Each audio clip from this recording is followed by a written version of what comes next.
on transmet à ses descendants quelque chose de soi. On voit bien que les descendants ont tendance à ressembler plus à leurs parents qu'à des individus au hasard dans la population. Mais en même temps, ce n'est pas des copies conformes non plus.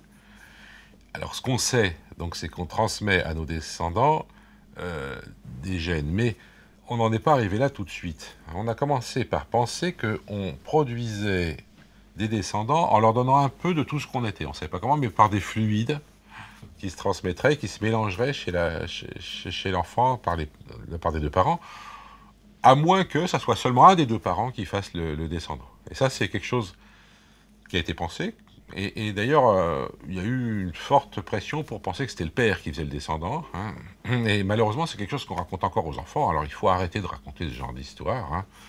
L'histoire qui est racontée à beaucoup d'enfants encore aujourd'hui, c'est que, pour lui expliquer comment on fait des enfants, on lui dit que le papa met une petite graine dans le ventre de la maman. Or, la graine, c'est vraiment déjà tout ce qu'il faut pour faire l'enfant. Il y a plus... Donc c'est tout à fait faux, évidemment. Le père ne met pas une graine dans le ventre de la mère, c'est la mère qui fabrique la graine. Si jamais il y avait une graine, ça serait la mère qui la fabriquerait, après fécondation par le spermatozoïde du père. Voilà, donc non, c'est pas un seul parent qui produit le descendant, non, c'est pas un mélange de fluides, et puis il a fallu donc attendre la fin du 19e siècle pour qu'on se rende compte que tout compte fait, ce qu'on était, on ne le transmettait pas à ses descendants. C'est-à-dire que même si jamais je me coupe un bras, eh bien, ça ne changera absolument pas le nombre de bras de mes descendants. Pourquoi ? Parce que j'ai reçu génétiquement ce qu'il faut pour avoir deux bras, et que même si je perds un bras, je transmettrai cet équipement génétique.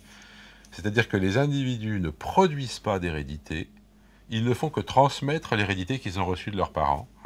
Alors, ça a quelque chose de très vexant, et ça a été rejeté par beaucoup de cultures, en particulier dans les pays latins, en France en particulier, cette idée. Les Français sont restés convaincus qu'il y avait ce qu'on appelle hérédité des caractères acquis, c'est ça, hein, je perds un bras, j'aurai un enfant avec un bras en moins.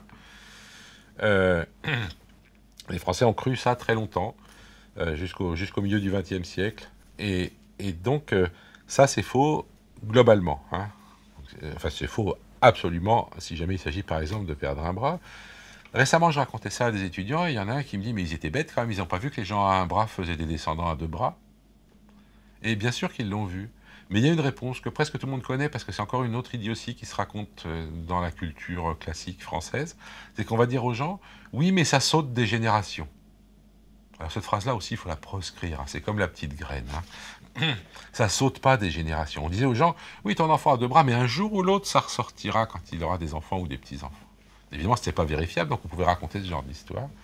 Donc effectivement, nous ne produisons pas d'hérédité, nous ne faisons que transmettre. En fait, ça a quelque chose de vexant, parce que l'individu n'est plus producteur de ses descendants, il n'est plus que transmetteur de quelque chose. On peut dire que c'est des espèces de tuyaux amorphes, les individus qui transmettent l'information génétique d'une génération à la suivante.